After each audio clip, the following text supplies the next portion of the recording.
كل سعاده بتشكيل المنتخب.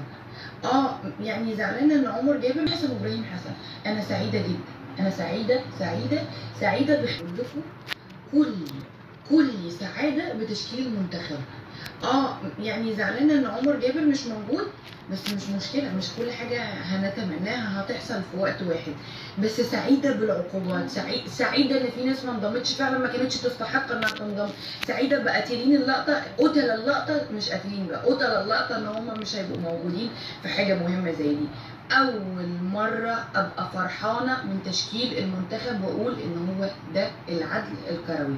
عمر جابر معلش هتيجي مرة تانية، مش كل حاجة هنطلبها هتحصل في نفس الوقت، بس كل سعادة على الفوقة بتاعة تشكيل المنتخب. النهاردة بقى أنا المفروض أقول لحسام حسن وإبراهيم حسن شابوه. يعني مش هقدر اقول لكم غير كل التوفيق مع تعملوا حاجه صح. اكيد لازم كلنا نطلع نشيد بيها ونقول برافو برافو ومليون برافو ومليون مليون مليون مليون برافو لحسام حسن وابراهيم حسن. انا سعيده جدا، انا سعيده باختياراتكم في تشكيل المنتخب المره دي. حد يقول لي لا مفيش ظلم، العدل الكروي في تشكيل المنتخب هذه المره. برافو. ولسه في اسمين كمان كده المفروض ما يبقوش موجودين واسمين تانيين يتحطوا، بس مش مشكله. شابوه.